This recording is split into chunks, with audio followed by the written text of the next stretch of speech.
Welcome back to Maruthi Telugu motivational channel. నేను మీ సత్య ఒమిటి. మన ఛానల్లో లాంగ్ వీడియోస్ లో moral stories, motivational videos shorts గా వస్తాయి, గమనించండి. నాది సెకండ్ ఛానల్ లింక్ డిస్క్రిప్షన్ లో ఉంటుంది. దానిలో దేవీ దేవతల అష్టోత్తరాలు వీడియోస్ గా ఉంటాయి. దయచేసి నా ఈ 2 ఛానల్స్ సబ్స్క్రైబ్ చేసుకుని సపోర్ట్ చేయండి ప్లీజ్. ఈరోజు యువకుని తెలివి అనే ఒక అద్భుతమైన కథని తెలుసుకుందాం. వినిన తర్వాత నీతేంటో కామెంట్ చేయండి. అనగనగా ఒక రాజ్యం. ఆ రాజ్యానికి రాజు సునందుడు. ఆ సునందుడి కొలువులో చాలా కాలంగా సలహాదారుడిగా ఉంటున్న కేశవులు అనే వ్యక్తి అనారోగ్యంతో మరణిస్తాడు. దీంతో కొత్త సలహాదారుని నియమించుకోవాల్సిన అవసరం ఆ రాజ్యానికి వచ్చింది. అప్పుడు మహామంత్రిని పిలిచి రాజ్యంలో మంచి తెలివితేటలు కలిగిన ఒక యువకుణ్ణి సలహాదారుడిగా ఎంపిక చేయమని రాజు ఆజ్ఞాపించాడు. రాజు ఆజ్ఞ మేరకు సలహాదారుడి ఎంపిక కోసం పరీక్ష పెట్టి గెలుపొందిన వారిని కొలువులోకి తీసుకుంటాం అని మహామంత్రి చాటింపు వేయించాడు. పోటీ పెట్టే రోజు రానే వచ్చింది. ఓ 10 అడుగుల లోతున్న ఒక పెద్ద గుంత దగ్గర రాజు సమక్షంలో పోటీ ఏర్పాటు చేశారు.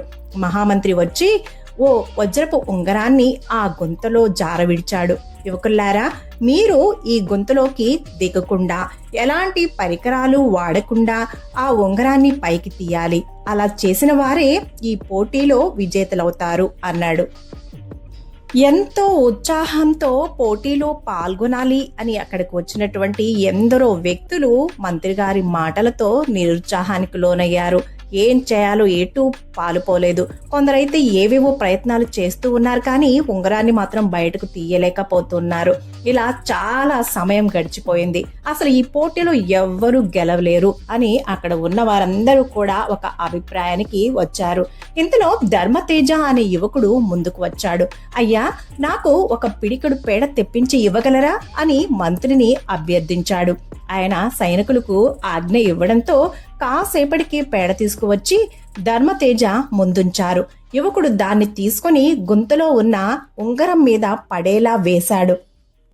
గుంతలో వజ్రపు ఉంగరంపై పేడ విసిరిన తర్వాత 2 మోపుల ఎండుగడ్డిని తెప్పించి గుంతలో వేయించి దానికి మంట పెట్టించాడు. బగ్గున మండిన ఎండుగడ్డి కాసేపట్లోనే బూడిదైపోయింది. పేడ కాస్త కాలి పిడకగా మారిపోయింది. అప్పుడు మహామంత్రి అనుమతితో ధర్మతేజ సైనికులతో కుండల కొద్దీ నీటిని తెప్పించాడు. ఒకరి తర్వాత ఒకరిని ఆ గొంతులో నీటిని పోయమన్నాడు. అక్కడ ఉన్న వారికి అసలు ఏం జరుగుతుందో అర్థం కావడం లేదు, కానీ అంత ఆసక్తిగా గమనిస్తూ ఉన్నారు. ఇంతలో నెమ్మదిగా ఆ గుంత నిండుతూ నీటి మట్టం పై వరకు చేరుకుంది. అప్పుడు నీటిలో తేలుతున్న ఆ పిడకను తీసి అందులో ఉన్న వజ్రపు ఉంగరాన్ని బయటకు లాగి మహామంత్రి చేతిలో పెట్టాడు ధర్మతేజ.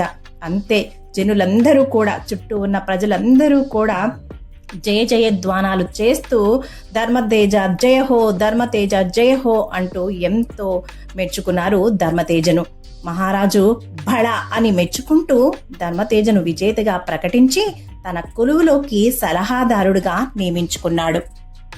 విన్నారు కదండి, ఎంత చిక్కు ప్రశ్నకైనా సమాధానం ఉండి తీరుతుంది. ఎంతటి కఠినమైన కష్టానికైనా సమస్యకైనా సొల్యూషన్ తప్పకుండా ఉండి తీరుతుంది. కావాల్సిందల్లా వివేకము, సమయస్ఫూర్తి, అంతే.